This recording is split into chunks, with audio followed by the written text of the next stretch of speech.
Who's ready for the weekend? I am. I am too. Yes. I am too.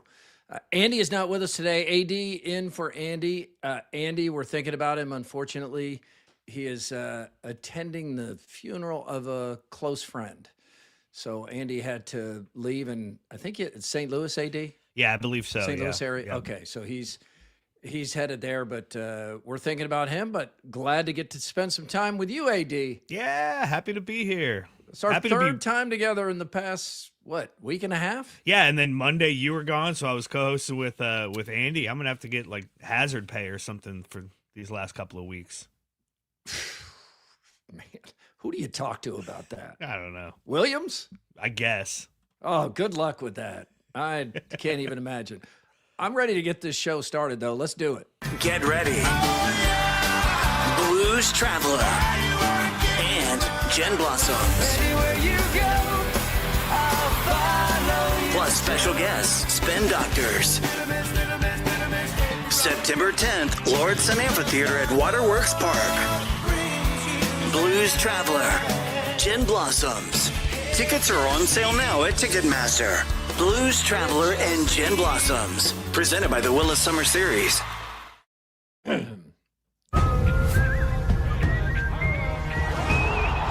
This game is once in a century. Be there at Casey Center on February 12th. Go to HarlemGlobetrotters.com for your tickets to the 100-year tour.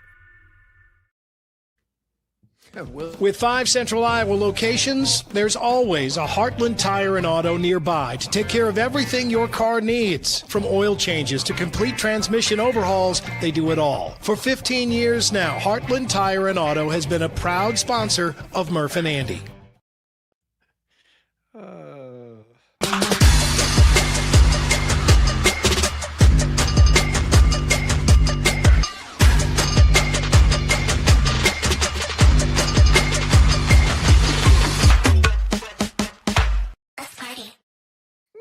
Let's party. Attention all campers. Keith Murphy. What I do have are a very particular set of skills. Skills I've acquired over a very long career. Andy Fales. I'm telling you straight, it's my way or the highway. Powered by AD. Just a bit outside. Murph and Andy. Live and on demand across Iowa everywhere from the Channel Seed Studios. Murph and Andy. Connected by Cellular Advantage. Keith Murphy and Andrew Downs with you here on a Friday, and thank you for joining us here. Let's have some fun for the next 90 minutes or so, or at least until Scott Sipker joins us. Table Setter from Guest House Tavern and Oyster coming up. Number 8 up, number 8 down. Jimmy effing Rogers and Make or Miss the Shot. We'll consider. All coming up from Guest House Tavern and Oyster in West Des Moines with nightly specials, great seafood, and one of the best places in town. Just settle in and talk. Especially on a night like this, a cold night. Man. Yeah, get inside, get some of that food that kind of sticks to your ribs. Have a couple of old fashions. What is the wind chill? The actual temperature is 11. Oh my gosh, it's -6 out. I was going to say, -6. I like we were so ready for this last week when it happened. I mean, we were so like told to be ready for it, and the kids didn't have school and all that. I guess I just didn't have it in my head that it was going to be this cold today. I walked outside and it was like, holy cow, this is awful. Yeah, and they didn't call school off or any of those things they do sometimes, right? No school off, nothing. These kids are soft anyway, D. No offense to your kids. I mean, as you know, there were no heaters when we went to school. No, we except wore the ones that shorts. The teachers were smoking in the classroom, probably. The smoking lounge. I was telling that to somebody. I think it was David Warrington, who's 24, that we had a smoking lounge at our high school, and he's like, "What?" And we're already old enough. Like, you don't remember smoking on airplanes. No, absolutely not. That's the craziest. Let's get in a big tube surrounded by fuel tanks and light up. The thing I do remember that, like, I tell my kids and they have trouble believing is that you'd walk into a restaurant and it was just like, yeah, over here people are smoking, and over here people, and there was no wall, there was no door, there was no smoke eater thing. No, it was just just drifted right. I mean, you'd sit in an Applebee's and there'd just be smoke in the air. Like the smoke somehow just got to this invisible wall and stopped. Yeah, right. Oh, exactly. yeah, that's right. This is sort of no smoking stars. That's how it works.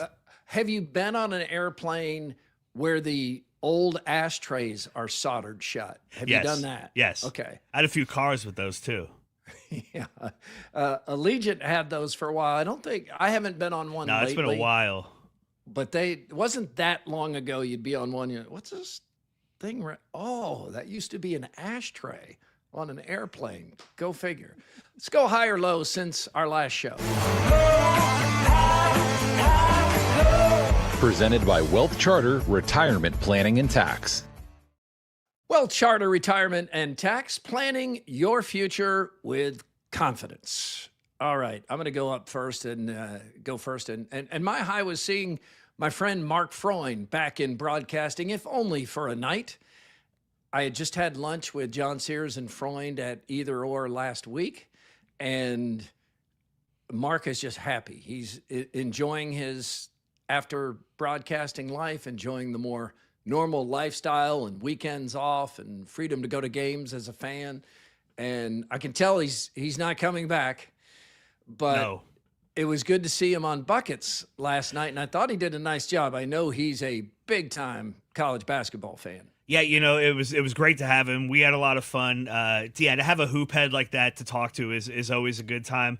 And really, when Jake, Brendan, and I were putting the show together, we both realized, hey, there's going to be some Thursdays where one or both of us aren't able to do this. And Mark Freund was like one of the very first names we came up with to kind of have on the bench and ready to come in. And so Jake went to the Cyclone game last night as a fan.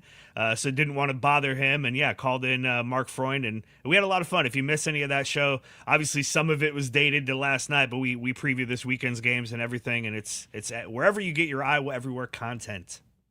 Yes, and Mark is a Marquette fan, which that makes him a good fit for here. Yes, because he doesn't come in with, there's no way for Jake to escape his Cyclone fandom in the minds of Hawkeye fans or Cyclone fans when it comes to you being a Hawkeye fan, which is what makes the two of you a good pairing. And I think you're both largely fair, but you can't completely remove your fandom. No. And that's why you full disclosure. It's like you're a Hawkeye fan. It's also cool. A Cyclone fan. Mark, a Marquette fan, but he became a Drake season ticket holder, so he goes to most of the Drake men's games.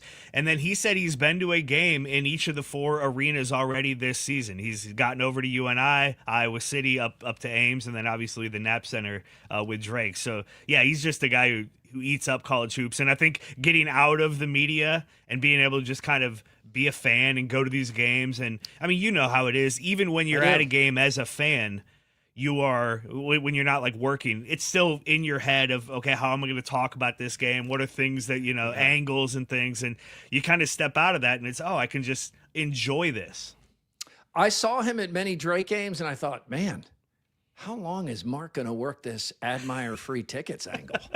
I mean, Michael's going to get to the point where he's like, hey, Mark, I have a limited amount of times I can ask you. But props to Mark. He's not asking for that. He bought season tickets. He's using some of that new salary bump there you go. On college basketball at all Big 4 locations. So good for him. AD, where are you going, high or low? I'm going to go high as well. Yesterday, I picked the kids up at the bus stop, and we went to Extra Innings here in Urbandale, which is an indoor batting cage, and they have a golf simulator, but it's like an indoor baseball and softball place, pitching machines and all that kind of stuff. And, we're getting to that time of year. It's starting to get ready for Little League for Charlie and for softball for my daughter Ginny, and just wanted to get there and not do a lot of hard work or anything, just kind of put the gloves on, throw a ball around a little bit. Craig Duker, shout out to a local business. Craig Duker's the owner there, and he's awesome. He gives lessons, and he really helped Charlie last spring. He's one of those coaches who really is able to connect with kids at that age where sometimes a father has trouble getting through to them a little bit more. But it was just a lot of fun to get both kids out there throwing a softball and a baseball around a little bit. And then on a day like this where it's this cold, just another sign of, hey, January's over. Tomorrow, we spring will come. warm weather is going to come. Tomorrow's the last day of January. Thank you. Yep, we'll be before long we'll be outside playing catch, not indoors. But it was nice to just get the baseball gloves out and throw the ball around a little bit. When I would take the kids to the batting cage, at some point, I did have to ask myself, is this for them or me? Because I don't think Yes. I ever went without getting into the cage and taking some cuts. Did you get some cuts in? I didn't last night, but we do because they have those pitching machines. Well, and it's funny because we'll go there and I'll say, like in Charlie's mind or in my kids' minds, I'm there to play too. And in my mind, it's like, hey, we're gonna get you some work, get you ready for the season. But they're like, well, no, it's your turn to hit. I don't really. Well, it's your turn to hit. Well, okay, sure, I'll hit. And once in a while, you crank it up to minor league or major league level. And even though it's a pitching machine, so it's not as intimidating, you're still reminded oh my gosh, how do these guys do this? It's like, how do they throw that fast? And how does anybody get the bat around? Because the ball's like in the net and I'm just starting my swing. Yeah, right. It's like, oh, wow. Let's catch the buzz here on a Friday. The Buzz. Brought to you by Logier Heating and Cooling. Logier Heating and Cooling, no doubt working some overtime this weekend with these temperatures, but they'll take care of you. They've been in business for 120 years. So let's start with basketball. I know there's quite a bit of in-depth on this on our program, Buckets, which AD was on with Mark Freund last night. But the number 8 Cyclones last night at Hilton Coliseum stayed undefeated at Hilton, and they were in full Final Four contender mode last night. I mean, Colorado is not a great team, but Colorado had not lost to anybody by more than 11 points. And I think it was like 31-4 or something at one point. I mean, they could have called it right then. It was over in the first few minutes. And the kind of fear that a lot of Cyclone fans had of like those slow starts, even in games where they were winning in the first half of the conference seasons, those slow starts, not the case. Really hasn't been the case in this 3-game win streak that they built up after that 2-game skid. Yeah, and it could serve them well because no coach, including TJ Otzelberger, wants his team to lose. But we've talked about it. We've debated it when they were undefeated, when they're like 16-0. Would they be better off with a loss? Now, they got thumped at Kansas, so it was a bigger loss than anybody who even had that thought would want. But it was also an attention getter. Like if you don't focus, if you start believing you're in the Final Four before you've earned your way there, and they look like a different team since that 2-game road losing streak. I mean, that game against Oklahoma State over the weekend, I think it was 13 points or so. It felt like 30. Yes. They've just been crushing teams. Now, as Chris Hassel has pointed out many times, the schedule for Iowa State completely changes in February. They have a gauntlet to go through to get ready for March. So they're not in the hard part of their schedule right now, and they should be beating these teams, but they're doing it the way you want to see, which is absolute domination. And I know even on national shows right now, they're talking about there's probably 4 teams in the Big 12 that could win the national championship. Yeah. And Iowa State is one of those teams. Will that happen? It's unlikely, but you want to have a chance. You do wish you could sprinkle in some of those games against Houston or Arizona or BYU into this earlier part of the schedule, this late January, early February. And just kind of keep their blades sharp, right? I mean, keep them and kind of keep us because I feel like as fans, certainly we get out over our skis. We're so emotional with a basketball season, and there's so many games. It's twice a week, and we overreact. Every loss feels like, man, is this team really? I mean, even that 2-game losing skid for Iowa State, it was, were we all overrating this team? And maybe Purdue isn't as good as we once thought they were, so maybe that win doesn't look as great. And man, they do kind of have these these issues starting games and putting teams away, and TJ has, and anyway, you just kind of build this up, and then they go and beat a team by 30, and it's, hey, Final Four bound, here we go. And so you do wish you had like a chance to prove yourself against these good teams, maybe spread out a little bit more, because those last 2 weeks of February that's a gauntlet for Iowa State. We'll really find out how good they are right then. And even a 30-point win for the number 8 team in the country, that brings with it some angst. I saw some Cyclone fans like, what is Taman Lipsey still doing out there? Let's make sure he's not gassed when those tough games come up in February. And then he also took a nut shot at one point, which all of us so equipped know how much that hurts, but he's had groin injuries. So immediately, when he's holding that area, there are people panicking like, oh no, because you can't lose him. No, you can't. The Cyclones need to stay healthy. Also had the one of my favorite stats again. Milan Momcilovic shot 50% from 3 last night, and his season percentage went down. That's just crazy. He's the best shooter in the country. He is, and maybe the best shooter in Iowa State history, which is really saying something. It is, and he has taken a step up, like everyone hoped that he would, everyone who's rooting for the Cyclones.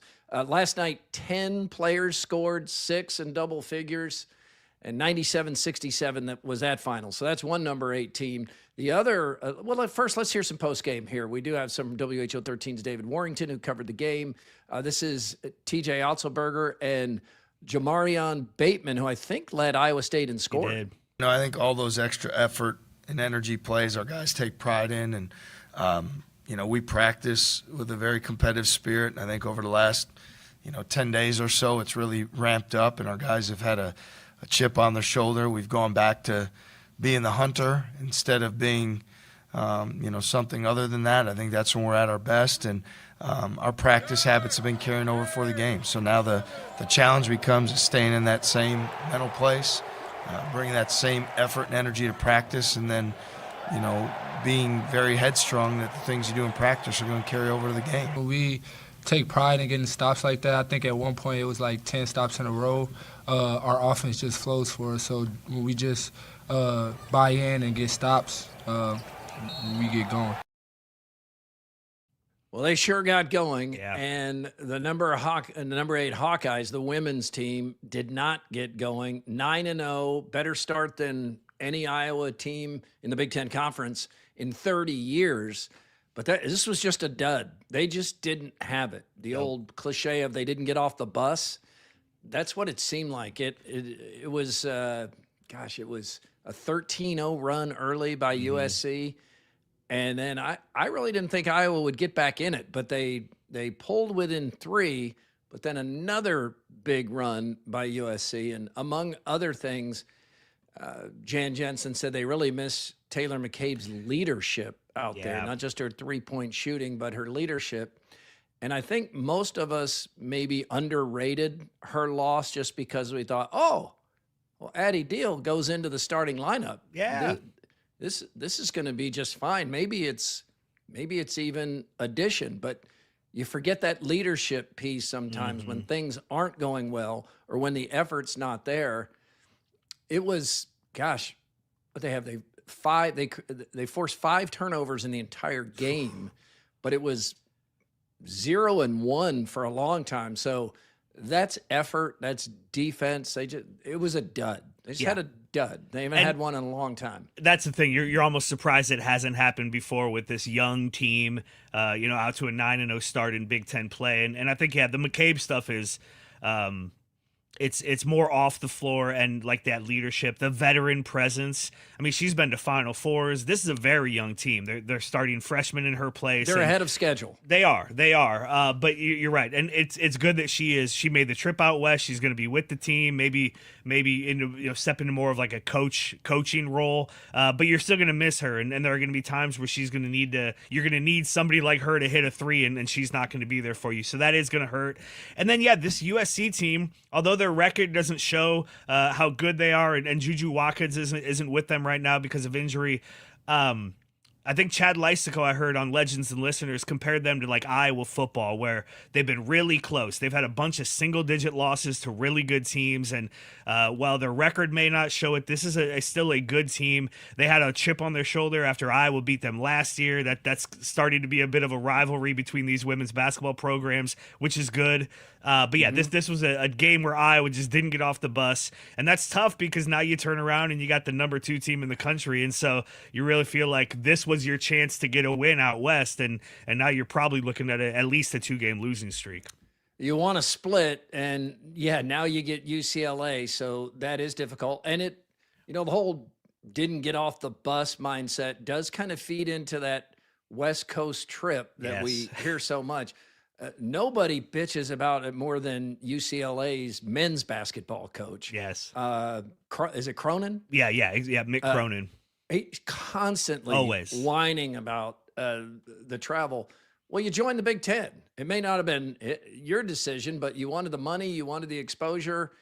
You're gonna have to learn to live with it, or go find another conference. And vice versa, right? Like these Midwest teams going west and these East Coast teams going west. I mean, this is what you've gotten yourself into, and it's the new normal. It is, and so you got to figure out a way. Jan Jensen, Kirk Ferentz, everybody has to figure out a way to do this, because it's going to happen every year. I know you have something coming up on Tavon Banks and more, so we'll get to that a little bit later. But right now, I got the chance to sit down with Jimmy Rogers, the new Iowa State football coach. Sat down with him yesterday afternoon, and it was not an exclusive. No, what? Tell you don't that. say. Yeah. Did get to sit down with him one-on-one, but it's an assembly line. He's going through the car wash of interviews. And one of the things that's changed about that, this is the kind of thing that used to happen. I was talking to with him about this before the interview, is you would be introduced as the coach, and then you would do these kind of one-on-one interviews with various media that same day or maybe the next day. But now in this crazy upside-down world we're in, college athletics, he gets introduced, and then he's got to go try to find a team. Yeah, literally. He's got to try to keep, literally. He's got to try to keep players from leaving and encourage some to leave, and find players who want to join him, talk to his former players at Washington State, see which ones he wants to come and whether they're willing. All of that, he's got to do it immediately. Yes. He kind of looked like a guy who hadn't slept much. I bet. And I'll bet he hasn't. No. I mean, it's like an around-the-clock thing, and I don't think doing interviews is his – I know it's not his favorite thing. He told me that on camera. You'll hear it in a few minutes. But he didn't take that out on the interviewer. That's the thing. That's good.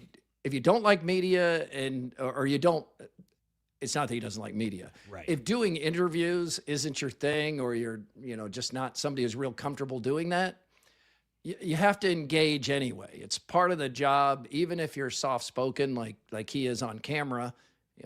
I doubt he's that way in the locker room, but you still have to try. And I found him to be nice. I found him to be candid. Matt Campbell, for the times I've interviewed him, I don't feel like I know him at all. Yeah. I know people who do know Matt that say he's very different behind the scenes, and that's what you get on camera or the weekly press conference. That's not Matt Campbell. But Jimmy Rogers, I feel like more like as you're sitting talking to him, that's who he is. He's Matt Campbell spoke in like a Successories kiosk. Yes, he did. He always talked in bumper stickers and self-help book titles. Everything was trusting the process and being the best version of yourself you can be. And we're not pursuing championships. We're pursuing being the best we can be.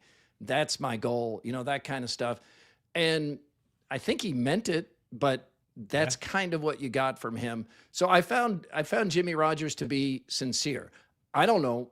People have asked, do you think he'll work out? I don't know. I mean, I don't know from an interview. I know he's working hard and trying hard, and I know Jamie Pollard couldn't wait to hire him. So seems like they've done well in the portal and bringing building a team. He's doing what Matt Campbell did. He's taken a bunch of his players that he thinks can play at this level. Matt Campbell took a bunch of Cyclones with him to Penn State, and Jimmy Rogers brought a bunch of, what's Washington State? Cougars. Brought a bunch of Cougars with him that are now Cyclones. A lot of Cougars and Ames. One of the fun things, you got that right. Rogers talks about his Cyhawk rallying cry. It was mostly loved, somewhat loathed, depending on who you ask. You had a viral moment at the Iowa State basketball game. Yeah. What was your feedback on that? That we came back and won. And so, honestly, I kind of blacked out in the moment. I couldn't hear. It was loud, it was staticky, and you're playing a rival. It worked. They came back, and I don't know what the deficit was, but they came back and won. So at the end, that's really what matters. He really paused on the answer there. Yes, he did. I think he's well aware of the amount of, I think you can tell he got a lot of feedback, and he's aware of all of it.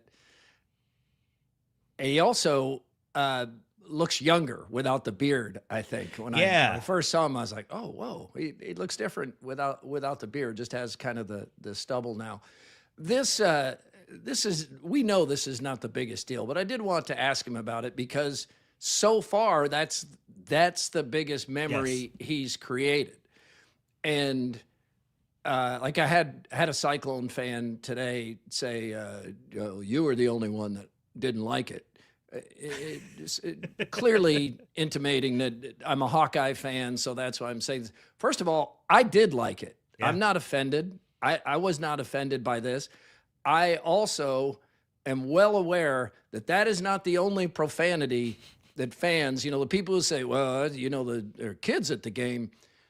There were kids at the game who heard profanity that entire night. There were chants that had profanity in them. Oh, yeah. There were words shouted at the officials that had profanity in them. It's tough to find a place with more profanity than a heated rivalry game on a football field or in an arena. And in the moment, I think you can see it on his face. Like he just doesn't really know what to say. And he just says that. The crowd goes crazy. I mean, it was in the arena, 95% approval rating immediately, or maybe more.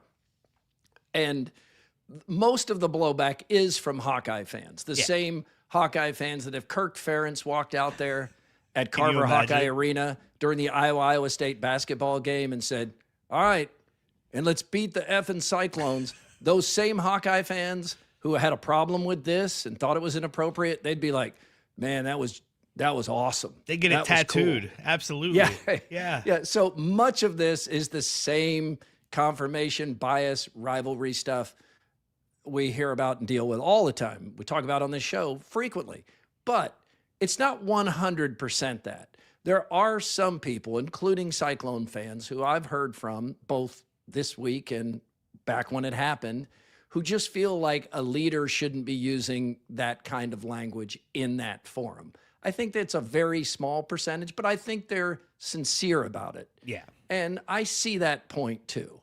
I could also point out to them, like if they were on the sideline when Matt Campbell was coaching a game or in a locker room, they might be shocked. It's pretty much any coach. Yeah. You watch Hard Knocks, the non-family version where profanity is around sports like no place else. I don't know, maybe a ship. Maybe one of our sailors can tell me if it's worse there. But I liked his answer. I think he was just searching for a way to finish what he was saying and drop the mic, and he landed it. That's the thing, in the interviews I've watched with him, the one you did, the one Chris did with Cyclone Fanatic, and even in that, it doesn't seem like he has pre-thought out what he's going to say. And sometimes that makes it seem like he's a little uncomfortable and maybe doesn't know what he's going to say, but he's not that Matt Campbell, I have my go-to answers, and really no matter what you ask, I'm going to steer it back to these talking points. Jimmy Rogers isn't that guy, or at least not yet. And so, yeah, you can see he's out there. There's a bunch of people. He's kind of in the moment. He runs out of steam on what he's going to say. And, hey, what do you say next? Yeah, let's go beat the effing Hawks. He's not wrong either about it worked. I mean, I don't know that any percentage of that turnaround is from him, but I think a lot of it was Joshua Jefferson, but yeah, they went on a big time run after did. that. I mean, that was the coincidental turning point of the game. Iowa State got back in it because Iowa had controlled the game to that point. Here's some more edited down version, just getting to know Iowa State's new football coach a little bit more. So you've done a number of these. How do you enjoy the media availability part of your job? I'm not the biggest media guy, but overall it's been good. I mean, it's a lot, right? And just getting to know different people and kind of telling my story and where I've been is always, fun for people to hear about. My wife and I downsized about 3 months ago, empty nesters now, and we're just now starting to feel like we're moved in and comfortable. What's this been like for you? I mean, it's so much so fast. It's been a lot. I mean, overall, it's still football, so I try not to overthink it, but at the same time, it's moving from Brookings, South Dakota, a place that's all I really knew in my professional world outside of Florida Atlantic, which was, a little under a year, to move to Pullman, Washington, and move across the country to then what was unexpected to get this call and be happy to come back to Iowa State. I mean, this is a dream spot for really me and my family. It's so close to home where, we just got done raising our kids in Brookings, South Dakota, and my wife has family in Mitchell, South Dakota, and Sioux Falls. So to be close to home was important for us. This is more about the landscape that we're used to and recruiting this type of player and recruiting the Midwest. I feel really strongly about and really confident in. Overall, it's just been a lot of transition. It's been getting to know a lot of people in a short amount of time, and then trying to connect all the pieces together inside of a university, inside of the structure of a football program, and making sure all things align. It's just a lot of communication that has to happen. So it's been a lot, but overall, it's a joy. It's just kind of what we love to do as coaches, and I'm excited for what we can do here. We have golf practice going on behind us. I like it. How are you at golf? I'm not very good at golf, so don't go ask me to swing on camera. But what about running some routes? Yeah, look like you're still in shape. Yeah, I could probably do that better than hit a golf ball. Would you like the defensive side of the ball? That's where you did your playing. What was your first impression of the Cyclone fan base? Yeah, I thought it was awesome. I've now been to 3 or 4 basketball games. They've all been sold out. I went to a wrestling meet wrestling duel versus Northern Colorado, and the whole bowl was filled at the bottom. I think this is what players want and what they look for out of coming out of high school. They want to go to a place that's rowdy and full and spirited. And every event that I've been to, whether I was playing against Iowa State or now attending as a staff member here at Iowa State, it's an awesome experience and it's fun to be a part of. So when you stop at the convenience store, are you recognized? My first couple days here, I stopped at the gas station across the street from the team hotel, and one of the locals was asking me what item I wanted to be named after on their menu. So that kind of caught me off guard. Did you pick something? No, I think they wanted to name me after like a cinnamon roll or something, but I don't know if I want to be named after a cinnamon roll. What's a tradition here at Iowa State that you're already aware of that you would like to continue? It seems like you like black. You're gonna keep wearing black? I like black. Now it seems like the fans don't love black, but the players love black. And at the end of the day, this is a team that's got to be bought in together, and we have to want to do things. It is still about the players and them enjoying their experience, to give them autonomy on some of the things that they want to do. I think those things are important to a player. To me, I really don't care what we wear, but overall, tradition of winning and being a part of a program that really represents the community in a first-class manner is important to me. And trying to chase a Big 12 championship. I think it's doable, and we're going to give it our best this upcoming fall. I feel really good about where we're at right now and the rosters that we've created. And now it's really diving in to try to have a personal touch with the players and having them feel comfortable to grow with us as a staff. What kind of priority did you place on returning players, retaining players that were already here? Yeah, I mean, I spent 45 minutes to an hour with every player on the roster that was willing to meet and kind of tell me their story about things that were positives here and things that they felt like could improve. And I would say the overall theme that every player said that was the culture here is what was special about Iowa State. And I think that's not just due to the coaching staff that left, but it's also due to the community and the spirit of Iowa State. So there's a lot of things that will keep the same. And then there are several things that are different, but yeah, there was a priority in trying to keep players here for sure. But at the same time, I want players to want to play at Iowa State because they want to be here and not for any particular financial reason. And some players left because of the connection that they had with Coach Campbell, and others, felt like they had aspirations to go play other places. At the end of the day, myself, this team, everybody's replaceable. You got to want to be here and you got to work hard and you got to want to buy in. And so for me, it was trying to find the right fit of players coming into this, even though that's hard to do. You take 56 players out of the portal, somewhat speed dating. What should Cyclone fans expect from the Iowa State football program from this day forward? Yeah, let's say a level of discipline that's extremely physical and plays their tail off. Something that I've always been about is that when you turn on the film, it should look a certain way. The team that you play they should feel it. And regarding the effort, the physicality, the intensity, and the togetherness is important to me. How our players carry themselves, the body language on the team, that reflects that it is about the team, that there is no selfish individuals that are me guys. I think that's where you have team success, and playing with a certain level of edge. And at times it can look borderline out of control, but we're going to be really physical and we're going to play hard. All right, that is some of the interview with Jimmy Rogers. The whole thing is at WHO13.com if you're a Cyclone fan and you're interested. So, AD, what are your impressions? That he's a football guy, right? Like through and through. He is a intense football guy. Yes, they really that comes across in every interaction I've seen with him. Is he's not real flashy, he's not real showy, he's not like a Lane Kiffin type, personality, but he's a football guy. You can see it on his face, and so we'll see how that translates.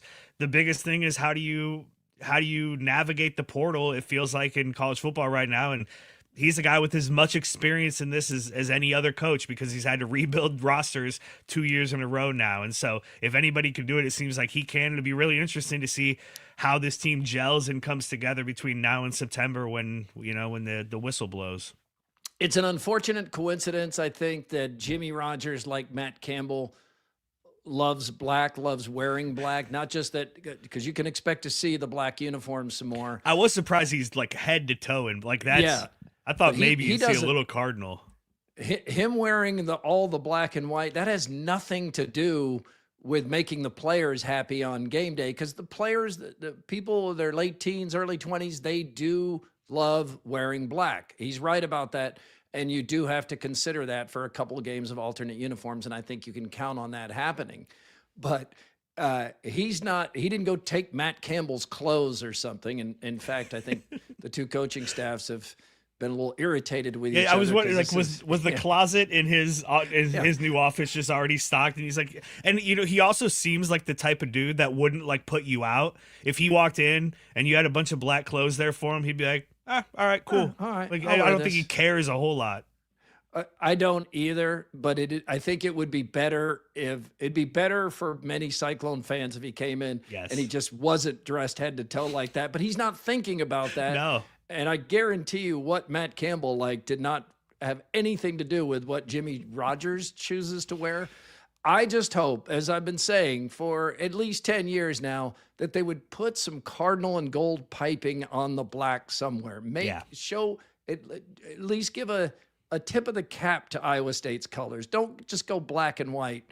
But I'm an old man screaming at clouds at this point. Exactly. But I think I think he's a football guy that is glad to be at Iowa State, but he looks like he could use some sleep. Yeah, I can't imagine what this problem, because you're moving your family too.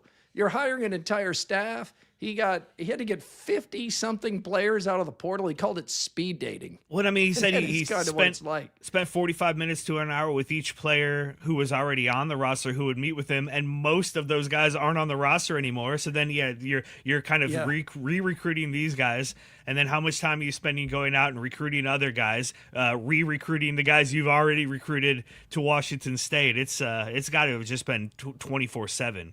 And it's professional sports now. You're telling some guys they don't fit into your plans. Yeah.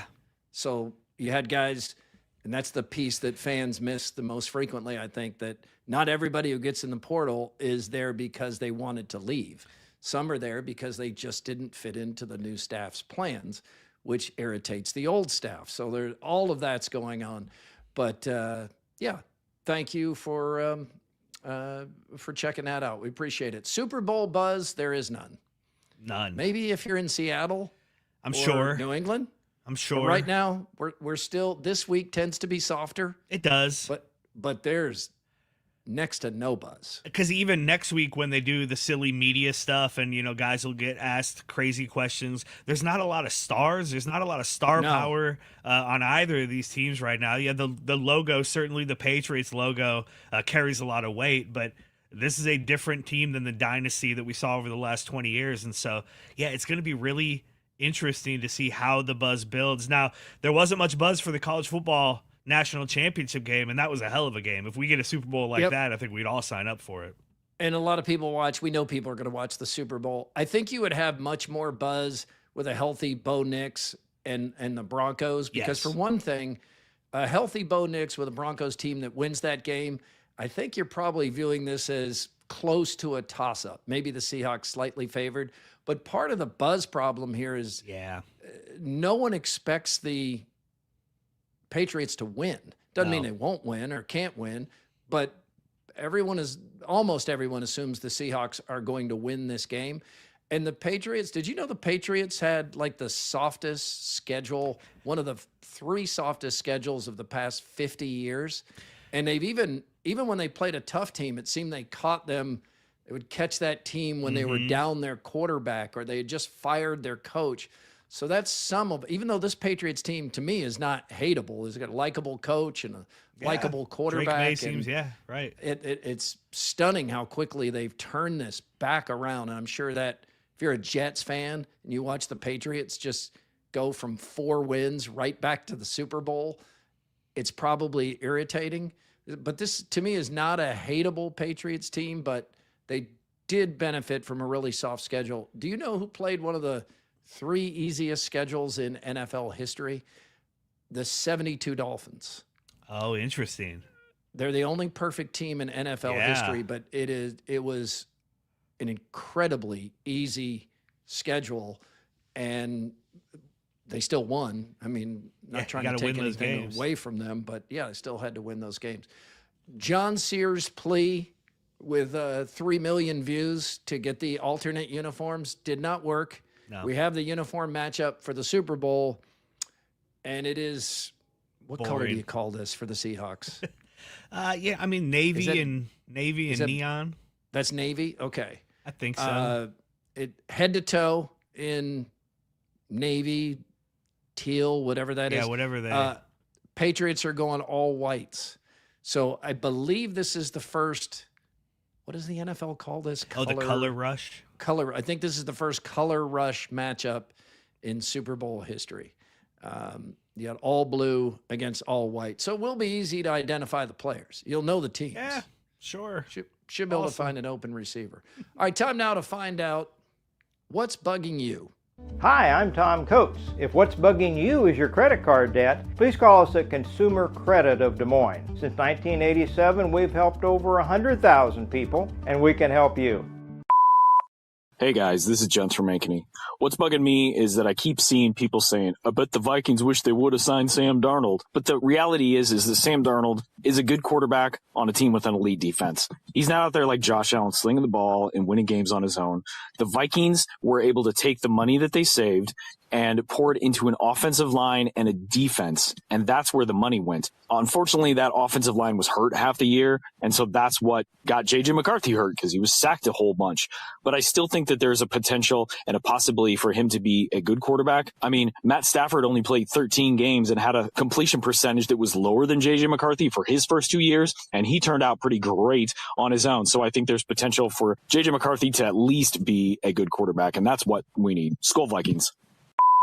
Hey guys, this is Tweet calling from the Clarinda Mental Health Treatment Complex, using my one call of the day to reach out to you guys to let you know what's bugging me.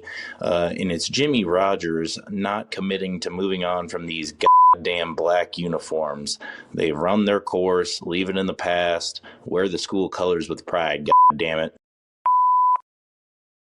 Oh, all right. Bringing that strong. Yeah, the big problem is here in the state of Iowa that you associate the Iowa Hawkeyes with black. Yeah. So yes, this is not going to be something that stops irritating some Cyclone fans and some Hawkeye fans. Some people don't care at all, but it gets a lot of attention. It does. It's one of those things that you just get to talk about. And of course, Hassel pointed out the unfortunate framing on the interview, because just Jimmy, he does have an Ames hat on. It's just got the word Iowa in black and white. And hey, Iowa in black. There's only one school that speaks to. All right, that is powered by the Cellular Advantage. Don't forget, you could go to speakpipe.com/Murph_Andy. Yeah. Those are fun calls. Good job with the photos, as always, AD. Experience the service you deserve. Since 1993, Cellular Advantage prides itself on being the locally owned alternative for wireless services, proud partner of U.S. Cellular, and now T-Mobile. Time now for Throwdown. Throwdowns. It's Throwdowns. Backed by Heartland Tire and Auto. Heartland Tire and Auto throws it down for us every day. Firestone and Bridgestone tires. You can get them both there at your local Heartland Tire and Auto. They'll treat you like family. All right, Murph. Say hi to Cade when you're there. If you're at Heartland, say hi to Cade. He's probably in the waiting room. He'll be the shaggy-haired guy in the waiting room texting his dad. All right, Murph. Which Iowa or Iowa State basketball game is most interesting to you this week? I'll run through them. On Saturday, you got the Iowa State men at Kansas State against Jerome Tang. You got the Iowa State women at home looking to continue their win streak against UCF. Sunday afternoon on Big Fox, the Iowa women at UCLA. And then Sunday night, the Iowa men out west at Washington. Which of these four games is most intriguing? Most intriguing... Most interesting, however whatever. Yeah, word. Intriguing might actually be the Iowa game at Washington. To me, most interesting or most engaging to me will be Iowa State at Kansas State, the men, and it's for this reason. I think we have one legitimate Final Four contender in the state, and it's the Cyclone men. That doesn't mean somebody couldn't go on some magic carpet ride and shock us, and I hope it happens. But I've covered sports in this state for 36 years. I've seen two Final Fours, and they were both Caitlin Clark and the Hawkeyes. I would love to see another one. I would love to see somebody do that. The Iowa men just don't have the players, the size yet. They have a great coach, and they've got some talented players, and I do think they'll be in the NCAA tournament. I think they could win a game or two, but I don't see them as a Final Four contender. The Iowa women are ahead of schedule, and they have a young, talented team, but I don't see them going to a Final Four yet. There's a big drop-off from the UCLAs and UConns and South Carolinas down to that next level.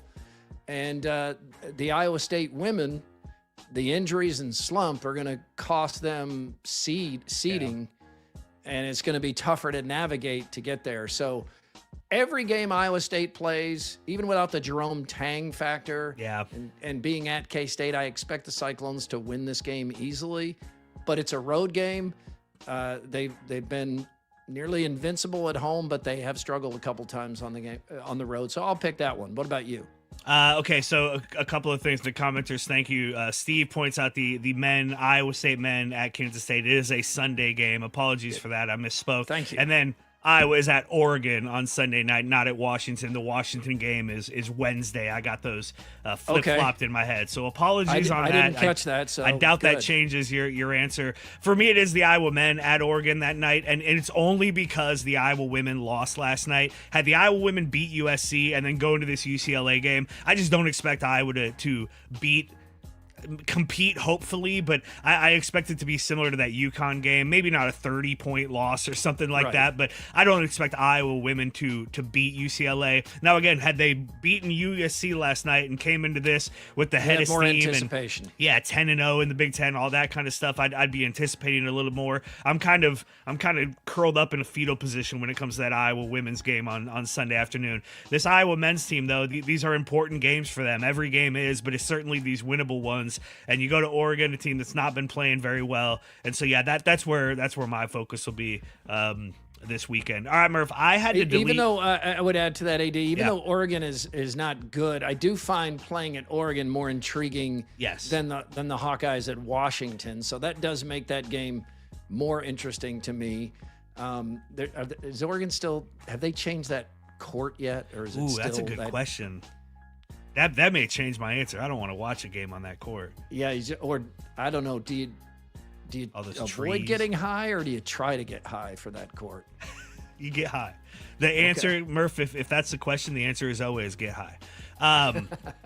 Murph, I had to delete a dumb game off my phone this week because it was just too addicting. I found myself like reaching for it at times where I should not be playing dumb games on my phone. So I deleted the whole thing. Do you play any games on your phone? I don't. I assumed you didn't. Yeah. Yeah, no, I don't, and I don't think I should start. No. At this point, I'm trying not to add anything else. Like, I'm not on TikTok because I drew the line there. It became this huge thing, and my friend Ed Wilson told me, yeah, think about it before you get on because that algorithm will just keep you watching, and next thing you know, it's 5 a.m. So I'm trying not to add anything like that. I'm sure there's a game out there that could be addictive, but to the gentleman that was on our airplane last week and playing a shooting game on speakerphone, get some headsets, man. Get some earbuds. We had to listen to that for like 20 minutes. And I did think Jenny was going to go after him, but she didn't. I really like the New York Times like word games. I play those just about every day. There's Wordle and Connections, and I really like. I'm a crossword guy, so I like. There's a mini crossword that's a lot of fun that I can usually do in 30 seconds to a minute. But you can only do those once a day, so it limits you. And also, I feel like I'm working my brain a little bit when I do those. When I'm playing these dumb like Candy Crush type games, it's just a waste of time. And so yeah, I need to be better about that. That's Throwdowns. Right. Well, deleting should help you there. Yeah, we'll see until I download the next one. Scott School, I noticed you tried to talk over me when I said Scott School. I tried. Scott School, Stupid Quickie Poll, and more coming up next. It's Murph and Andy on Iowa Everywhere. Sticks. The Hits. May 21st, Lawrence Amphitheater. One night only. Sticks. With special guest, Cheap Trick. Tickets on sale this Friday at 10 a.m. at Ticketmaster. Sticks. With special guest, Cheap Trick. Part of the Willis Summer Concert Series.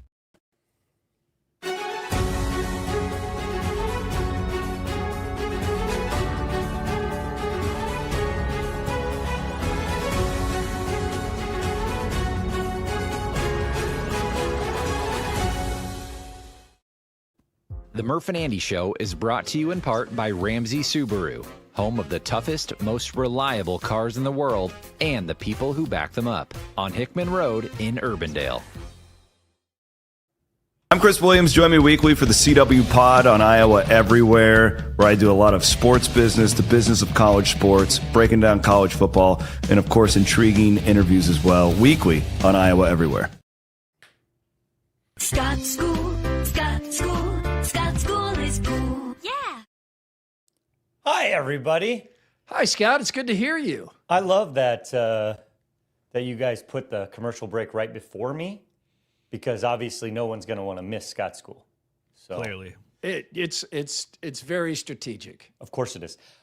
So this week's Scott School. In medieval England, whenever the king would travel down the road, that would become known as the King's Road, which sounds pretty cool, except if you're a town or a city or a little hamlet, you are responsible for maintaining and building that road, which means more forced labor, more taxes. So there was this little hamlet that had a lot of goats on it, and it was originally called Goat Hamlet, but it got shortened to Goatham, Gotham. And they came up with a plan that was, if we act crazy, the king won't want to come here. So they got to be known as they would take wheels of cheese and they'd push them uphill, or they would try and drown eels, or they would put a fence around a bird and say it's not going to fly away. And it worked. And this became known as a madness town. And centuries later, Bill Finger, when he was creating Batman, decided to name the town that Batman was protecting Gotham, Gotham. And that's Scott School! Scott School, Scott School, Scott School is cool. Yeah. That was a it's a pretty town good of one, madness. Scott. Yeah. I really didn't know if you could land the plane there, but I think you did. I stuttered at the end. Was that what you were going to do last week when we didn't get a Scott School? No, you had. Oh, that one's a different one. That one's gone. Oh, last into the week was ether. funny. It's basically just Scott wrestling with his microphone. He's just going back and forth like he has his microphone. I in got a a headlock. brand new XLR cable, and so I'm very excited. No problems today. You sound good. I just saw one of our listeners made me aware that Catherine O'Hara died at age 71. Oh man, 71, too young. Wow, too young, and that's awful. If she was ill, I didn't know that. I don't know what happened, but I'm sorry to hear that. I read the obituary. It said a short illness. It did not describe anything else besides. She was great. I think she was Emmy nominated for The Studio, the Seth Rogen show on Apple TV, which is fantastic. She was really, really good in that. She had a big part in that series, and so Schitt's Creek really gave her a second win. I mean, an incredible full career. But there was a little lull in there, and then boom, she just exploded. She's so funny Moira. in those Christopher Guest mockumentaries, and obviously she's the mom from Home Alone. I mean, that I think I know what our movie topic is going to be next week. Yeah, the Home Alone is her mainstream thing, but boy, she did find a whole new audience with Schitt's Creek as Moira. Wow, sorry to hear that. All right, but let's move on to the stupid quickie poll. There's no good segue to this. By the way, Scott School is presented by Carbless Premium Handcrafted Cocktails. We recommend if you do imbibe, you do it during Scott School. But let's get to the stupid quickie poll. Let's do it. Which arm do you put in your jacket first? Your right arm or your left arm? I had to think about this. I actually had to go get a jacket and put it on to see. But I know I do this the same. I do this exactly the same every time. I do need to think about it. I would have never thought that I did it the same every time, but what I did was I did it normal. I put my right arm in, which is what I do. And then I tried to put my left arm in to see if it felt normal, to see if I really do the right arm or if I was in my own head. And the left arm, I almost fell over. I couldn't do it right. And so, yeah, it's like, I do my right arm. I'm definitely left arm. Interesting. Yeah, I'm trying to even think of, I did a left arm on sport coat, jackets, parkas, and I'm left arm. What about you, Scott? I've started to overthink this now. Watch Overthinking on Thursdays, by the way. All right, take your jacket off. Yeah, this is a hoodie. I'm sorry. I thought that's a hoodie. But I'm a right-handed. I start with the right every time. So you guys both start with your right? I do. I'm right-handed. I think that makes sense. So am right? I, but I always start with the left. Huh. How do you hit a baseball? You hit it right? Throw it right? Yeah. How do you I mean, write? Do anything left-handed? If I do anything with my left hand, like writing, It feels for like instance, it's somebody looks like, else if you do anything with the left hand? It looks like I'm writing with my foot, and I'm not going to take the bait, Scott. Nice try. Let's get some more. But wait, there's more. From Either Or Eatery and Patio. Either Or Eatery and Patio, right over there by Scott Sipker's house, Hell 63rd and Grand, technically in Des Moines. Des Moines proper. I know it's Des Moines proper because when my wife and I first moved in together, she's a Des Moines person, and I'm a suburb person. And yeah, you're a cake eater. I was able to talk her into Valley Junction. We were on 3rd Street, so we were only 2 blocks from the line, but it was just enough into the suburbs that it kind of I got her there, and then I was like, okay, hey, by the way, we're gonna buy a house, in Urbandale, and so I had to slowly get her out of Des Moines by starting with Valley Junction. That's CIA level stuff right there. I'm a manipulative MFer. Yeah, that is manipulative. Jeez. Scott, where are you? Your background has changed lately. Are you in a different location in your house? No, this is my house. Okay. This is a nice You've print changed broadcast locations, though, huh? Yes. Oh, yes. That's this Boz, is a Boz isn't it? Prince. Boz Yeah, okay. exactly. Very cool. All right. All right, let's get some more. Iowa's Tavon Banks hasn't missed a free throw since December 20th. That includes going 9 for 9 against Indiana. He went 8 for 8 Wednesday night in the win over USC. He has now hit 30 straight free throws. That puts him 4 shy of the all-time Iowa record for consecutive free throws, which of course is held by Chris Street and Jordan Bohannon. It was almost 8 years ago to the day that Jordan Bohannon intentionally missed the 35th, what would have been the 35th free throw in order to break the record, and he was able to keep himself with Chris Street to hold that record. But now Tavon Banks 4 away from tying that record, 5 away from breaking it. It brings us to a more quickie poll.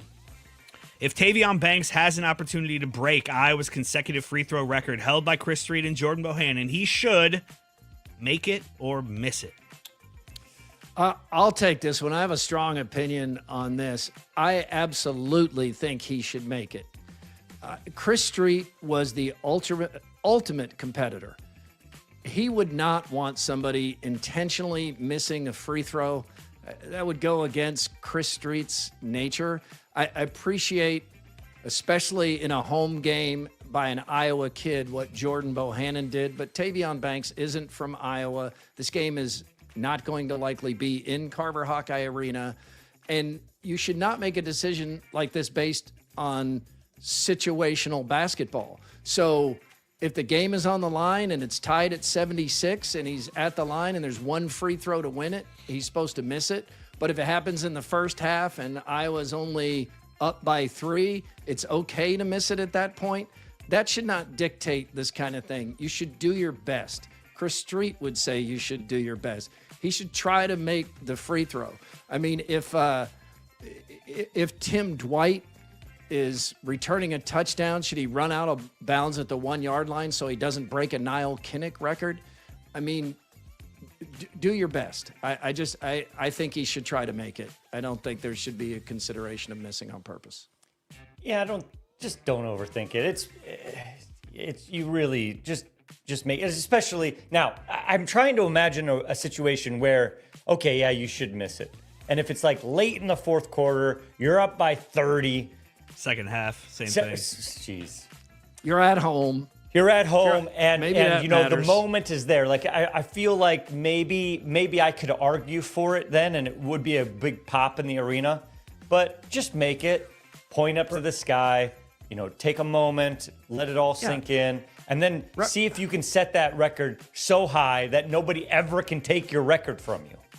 Records are made to be broken. I mean, you wouldn't have Weegan just fair catch a ball instead of trying to return it so he doesn't break Niall Kinnick's return yardage record. I mean, Niall Kinnick died in serving his country, and as Scott knows better than anyone. I think the spirit of Chris Street is to do your best, compete, and try to make it. If he surpasses it, That does not in any way take away from Chris Street's I would think that significant legacy. Only a situation in Iowa because of Chris Street. Yeah, it's no a unique situation, and no other player. I mean, it's a unique situation with Chris Street. He died with that record still. I mean, with that streak still intact, right? He had hit 34 in a row. He never missed. I really loved what Jordan Bohannon did to miss that free throw, to embrace the Street family. But this is a different situation. Jordan Bohannon is an Iowa kid. He's a legacy Hawkeye. This meant something to him. It was very important. If Tavon Banks did that, it would feel like, it would feel a little put on. He doesn't have that history with this program or with this state.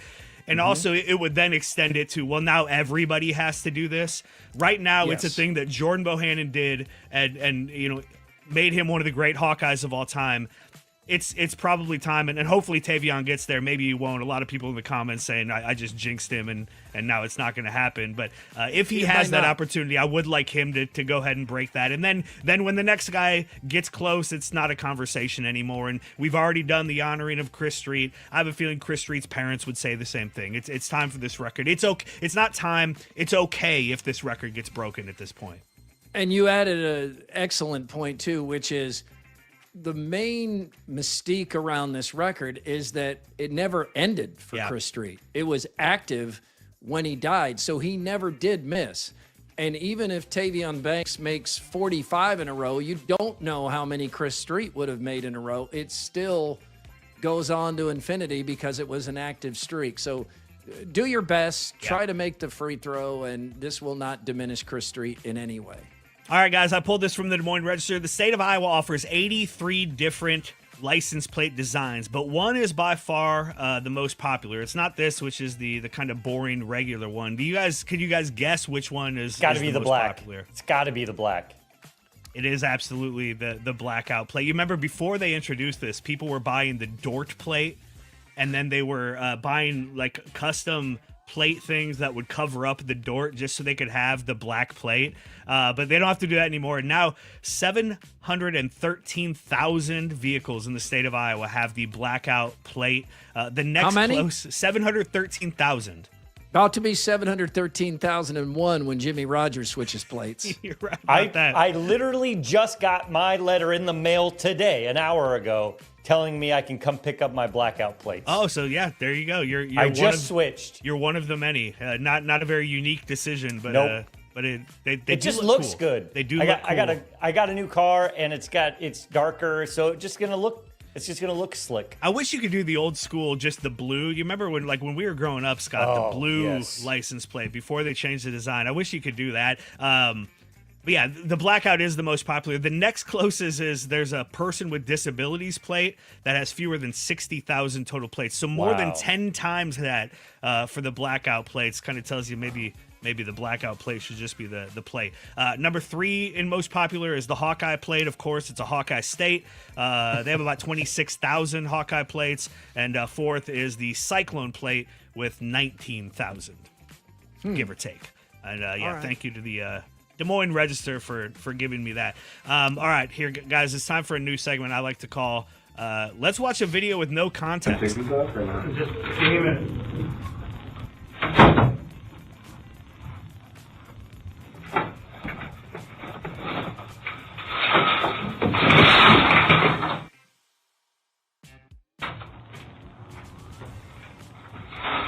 Oh, no. F***ing way. That's real, isn't it? It is, I think. I mean, I don't know. I don't know the context. It seems real. I don't know anything about the kid who got arrested or the cop or where it is or what happened. That seemed real to me. It What do you does think, seem Scott? real. You got an AI nose. That is real. I'm just wondering, why did he go head first? Why wouldn't you try and go feet first? He probably didn't know it was going to take the guy that. He's probably like, hey, I have 5 seconds to get out of this room. Handcuffed, you try to get out of a window feet first, Scott. See how that goes for you. As the cop comes in. All right. No. It's like, come on. More Come on, paperwork. man. Damn. Hey, a few Iowa Everywhere items to remind you about. You can go to iowaeverywhere.com right now to enter to win a pair of tickets to 2 different concerts at the Lauritsen Amphitheater at Waterworks Park. First up, Thursday, May 21st, Styx with Cheap Trick. Murph, what's your favorite Styx song? Gosh, it's not Mr. Roboto. Styx is one of those bands that I've never gotten into, and I know Maybe I would Come know, Sail Away. I know I would know more of their songs than I do off the top of my head. But when you were just playing that commercial, a song came up, and it was the first time I realized Styx sang it, and can't remember which one it is now, but I was like, oh, that's a Styx song? Yeah, so that's your choice. That's my choice. Can't remember it. But them and Cheap Trick will be at the Lawrence Amphitheater May 21st, and then this is the one I'm excited for, September 10th. It's a Thursday night, a beautiful fall Thursday, hopefully. Blues Travelers, Gin Blossoms, Spin Doctors, back to the 90s. Music starts at 6. The babysitter will be home by 10. I'm excited about this. But you can go win tickets. Tickets for both of these available now at Ticketmaster.com. You can win tickets to both at IowaEverywhere.com. I know they're giving these tickets away a week from Monday on Two Guys. That'd be February 9th, I believe, on Two Guys. I think the Styx concert may be that following week. So check that out. And then 90s, is it? Were the hits here 90s, or was it turn of the century? No, this would certainly be 90s. Like 90s? I talked about this on Buckets with Jake Brend. He was born in 2000. So he was born after like any of these bands had hit songs, which makes me feel very old. But yeah, this is definitely 90s. And then reminder to everybody that, hey, we got the audience party coming up Friday, February 27th, the Irish at West Glen. Going to be a lot of fun. Special drinks and drink specials. Special appearance by Chris Hassel. That's the thing, right? That's the big one. That is I'm going to be there. Fascinating. Yeah, you'll be there, and that'll be nice. It'll be nice that everybody's there. But Hassel is going to be the main attraction, partly because he'll be so uncomfortable, and it'll just be fun to watch him with fans coming. Because, Hassel, on RVTV, we used to call him Lord of the Douches. Because if somebody came up and you could tell by the way they dressed and talked, and they were knocking on the door, you're like, they're here to see Hassel.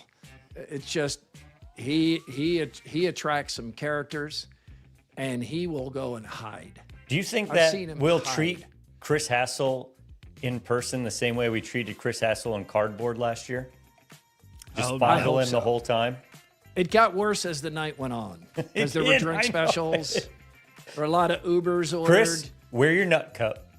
If you want to see Andy Fails drunk, come to this party. Oh man, there were some people.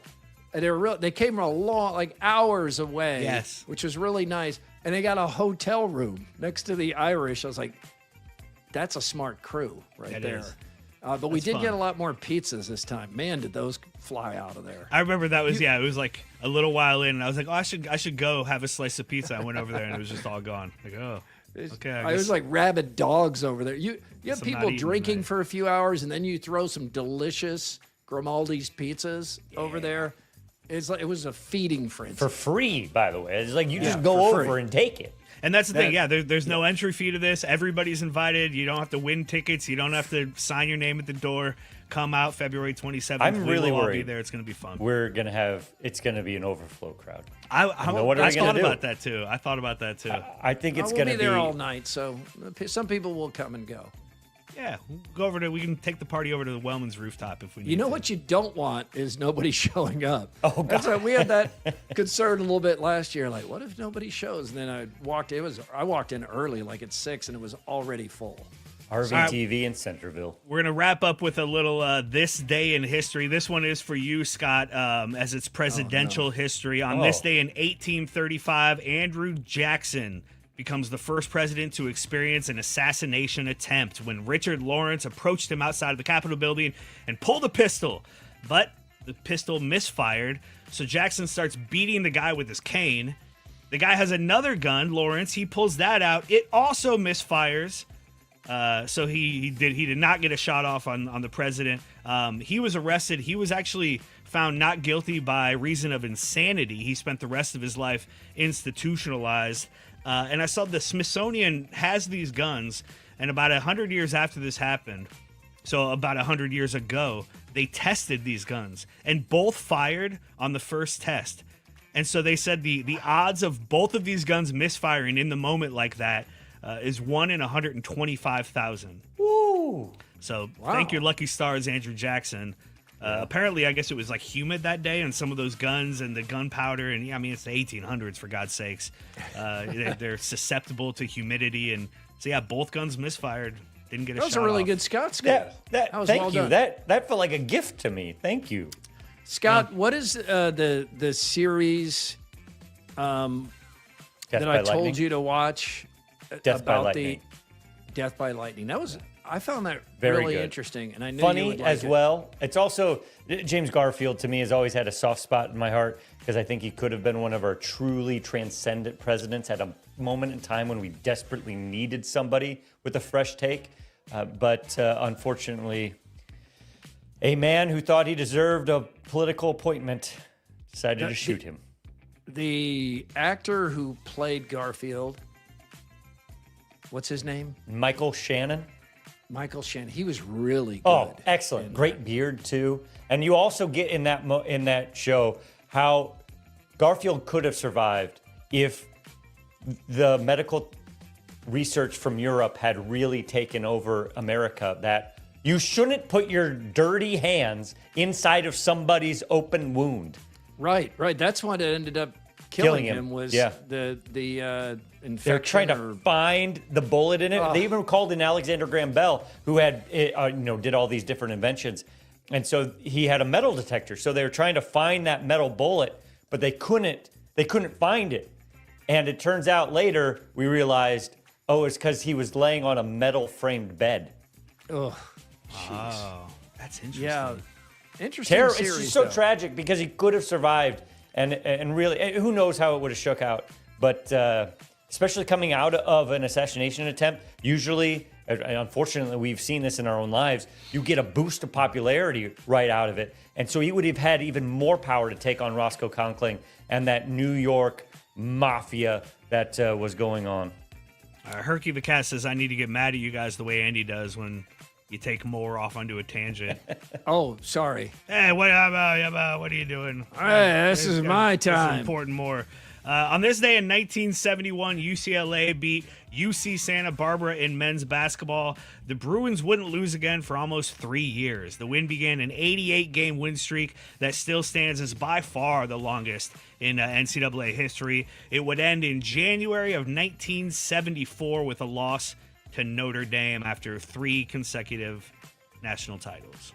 Well, he bought all those players, so congratulations, John Wooden, on being a giant cheater who got completely overlooked that aspect of his, we revere him. Oh, but how did all those players get to UCLA? Gosh, how did that happen, Keith? As I was about to say, one of the thrills of my life was getting to sit down with John Wooden and have a lunch and then a private one-on-one interview with him. And it's a very rewarding and did he slip you an envelope of money under the table? A man of class and integrity. Yeah, just to be seated there with, the greatest coach of all time. Why do people not attack him more? I mean, he's like the Mother Teresa of college basketball. You can't go after them, but if you look into the research, if you research them at all, you're like, but he was not involved with that. He was outside. Like he don't get. I don't want to know anything. I don't know why. I never asked. Yeah. All right, good. And nowadays, Thanks actually, for we taking don't care. Dump on my great memory, Scott. I'm just surprised you didn't ask him about it. We'll finish up with this. There have been 3 Super Bowls played on January 30th. In 1983, Washington beat Miami. In 1994, the Cowboys beat the Bills. Sorry, Scott. And then in year 2000, Kurt Warner led the Rams over the Titans, who came up 1 yard short. Kevin Dyson just 1 yard short, either tie or potentially win that game on the final play. Kurt Warner and the greatest show on turf had a big game that night. He set 2 Super Bowl records. It was most passing yards and most completions without an interception, and Tom Brady broke both of those records. Yeah, the 4 of the 59 Super Bowls, the 4 highest passing yard totals, Brady's 1 with 505, Brady's 2, Warner's 3, and Warner's 4. Wow. So that's really interesting. It does, as I see this great photo here, it shows me that this is really not as close as many of us thought. I mean, unless Go-Go Gadget is the receiver, he's not getting to the goal line. No. That's a good point. It is. It was an exciting play, though. Yeah, but it don't was. you It was an don't you exciting have? Super Isn't Bowl. it McNair? Don't you have to throw that ball, make sure it's in the end zone? Like you, isn't that a mistake on the quarterback's I don't part? remember where they were when they threw that, like where they were on the field, but I remember him getting tackled there just short. It was exciting. I remember McNair. He's been dead a long time. He was, murdered. Have you watched that series? Was That's right, murdered. I forgot about that. I forgot he was murdered. I thought he just died in a car crash. Well, I think it. Yeah, But I think you're right. Yeah, there oh was. wow, that sucks. Yeah, Wah, yeah. wah. By the way, for sports fans not looking for something that'll get you down like the Steve McNair is murdered documentary tonight on Netflix, the new 1980 Miracle hockey team that drops, and it has gotten rave reviews. Now there's been at least 5 of these already. I've watched them all, but this one is supposed to be refreshingly new and fantastic with all the principles involved. It's on Netflix today. Go America. Do you guys remember this? You probably don't. No, we weren't alive. No. It was 1980. Yeah. So you don't remember it then? Nope. I remember it's when Al Michaels was still good at calling games. Hey, I think he gets beat up too much. I think he's Why okay. is he getting so beat up? Is it the hair dye? No, I it's think because it's just 'cause he's old. he is completely checked out. He You think calls he's these checked out? games, and it's like he doesn't. It's not that he doesn't know what's going. He's not senile, right? Right. It's not that he can't keep up. It's that he doesn't care. Like I mean, you really, think he's I like watch in these. a Barca lounger? Yes, I watch these Thursday night games, and it's like, Just okay. cashing that check from Jeff Absolutely. Bezos. And it's like, man, you're so old. Go eat a steak. Just retire. Oh yeah, because he doesn't Don't eat eat a vegetables. vegetable. Don't eat That vegetables. makes me think differently about him. That seems That he so. claims he's never eaten a vegetable. Yeah, one, it just seems so childish, Yes. and it seems immature, and it makes me wonder about the man. God, who else can you take a dump on today, Scott? Is there anyone else? Yeah, Andy's at yeah, a I can. funeral. Oh, who died? One of his close friends. Catherine O'Hara. Dang it, Catherine O'Hara. Man, I don't have anything bad to say about her. I also saw apparently Lou Holtz has gone into hospice. Saw that too. So, I yeah, also and- saw somebody when they tweeted it out, was like, "I can confirm Lou Holtz is in hospice care." I'm like, "Fuck We don't you! need it. Yeah. What are you doing? Like seriously? What? Look at me, everybody! Oh, I found out somebody's in hospice. I'm really cool. Think I'm cool. Shut up, man's dying. It's not about you advancing your career, saying because you have a source close to a hospice. Yeah, but was he first to report it? Yeah, that's important. It's important. Yeah, you have to be really thoughtful and considerate around deaths. Yeah. and- And I know Lou Holtz is somebody that you can definitely say bad things about. I think every single school he ever coached at got Okay, reel suspended. this He got back in. suspended. Right, didn't it? Like, didn't every single school he go to? I don't know, Scott. The man's I in think hospice. so. Let's think I mean- about the positives.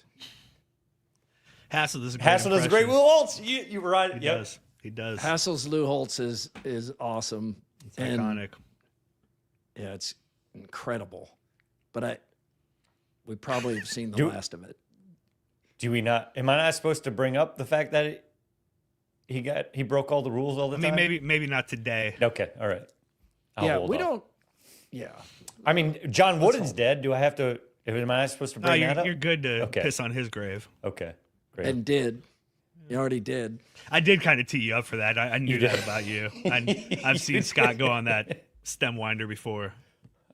Yeah, and this is going to happen to me.